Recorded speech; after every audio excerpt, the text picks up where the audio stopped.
ఈ కార్యక్రమంలో ప్రసంగించిన ప్రశాంత్ కిషోర్ టీవీకేదే గెలుపు ఖాయమని ఆయన అయితే చెప్పుకొచ్చారు. హాయ్ అండి, అందరికీ నమస్తే. రానున్న తమిళనాడు శాసనసభ ఎన్నికలపై రోజురోజుకి రాజకీయ వాతావరణం అయితే వేడెక్కుతూ ఉంది. ఈ నేపథ్యంలోనే ప్రముఖ నటుడు తమిళగ వెట్రకలగం టీవీకే పార్టీ అధ్యక్షుడు విజయ్ కొన్ని కీలక వ్యాఖ్యలైతే చేశారు. తమ పార్టీ అధికారంలోకి వచ్చి చరిత్ర సృష్టిస్తుందని ఆయన ధీమా వ్యక్తమైతే చేశారు. దీనికి సంబంధించిన పూర్తి వివరాలు మనం ఈ వీడియోలో తెలుసుకుందాం. అంతకంటే ముందు మన ఛానల్ మొదటిసారిగా చూస్తున్న ప్రతి ఒక్కరూ ఛానల్ సబ్స్క్రైబ్ చేసుకోండి. వీడియో నచ్చితే లైక్ చేయండి, షేర్ చేయండి, కామెంట్ చేయండి. ఇంకా మనం వీడియోలోకి వెళ్ళిపోదాం. టీవీకే 2వ వార్షికోత్సవ దినోత్సవం చెంగల్పట్టు జిల్లా పూంజేరి గ్రామంలోని ఒక ప్రైవేటు హోటల్లో టీవీకే 2వ వార్షికోత్సవం అయితే ఘనంగా నిర్వహించారు. ఈ కార్యక్రమంలో పార్టీ నేతలు, ముఖ్యమైన నాయకులు, మరి ఇతరితర నాయకులు కూడా ఈ కార్యక్రమంలో అయితే పాల్గొన్నారు. ముఖ్యంగా రాజకీయ వ్యూహకర్త ప్రశాంత్ కిషోర్ ఈ కార్యక్రమానికి హాజరై విజయ్కి అయితే మద్దతు ప్రకటించారు.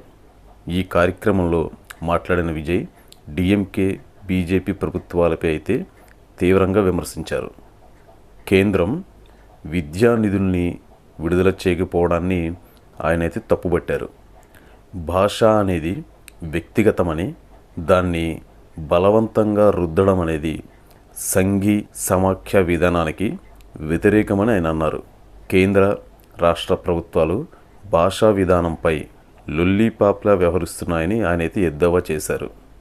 ఎల్కేజీ పిల్లల్లా కొట్టుకుంటున్నారా bro, it's very wrong bro అంటూ ఆయన వ్యాఖ్యలు వైరల్గా అయితే మారాయి. ఈ కార్యక్రమంలో ప్రసంగించిన ప్రశాంత్ కిషోర్ టీవీకేదే గెలుపు ఖాయమని ఆయన అయితే చెప్పుకొచ్చారు. ధోని చెన్నై సూపర్ కింగ్స్ని గెలిచినట్లే టీవీకే పార్టీని గెలిపిస్తానని ఆయన అయితే చెప్పుకొచ్చారు. టీవీకే గెలిస్తే పాపులారిటీలో ధోనిని కూడా దాటేస్తానని ఆయన అయితే సంచలన వ్యాఖ్యలు అయితే చేశారు. విజయ్ తన ప్రసంగంలో పార్టీ ఆదరణ పెరుగుతుందని, రానున్న ఎన్నికల్లో తమ పార్టీ ప్రభుత్వం ఏర్పాటు చేస్తుందని ఆయన అయితే ధీమా వ్యక్తం చేశారు. తమిళ ప్రజల హక్కుల కోసం తాము కట్టుబడి ఉన్నామని ఆయన అయితే ప్రసంగించారు. నిధుల విడుదలలో వివక్ష చూపే రాష్ట్ర, కేంద్ర ప్రభుత్వాలను ప్రజలు నమ్మవద్దని ఆయన అయితే విజ్ఞప్తి చేశారు. రానున్న ఎన్నికల్లో టీవీకే నిజంగానే కొత్త రాజకీయ శక్తిగా ఎదుగుతుందా? ఈ అంశంపై మీ అభిప్రాయాన్ని కింద కామెంట్ రూపంలో తెలియచేయండి. మరిన్ని ఇంట్రెస్టింగ్ టాపిక్స్ కోసం మన పిఎస్ఎస్ తెలుగు న్యూస్ ఛానల్ని సబ్స్క్రైబ్ చేసుకోండి. Thank you.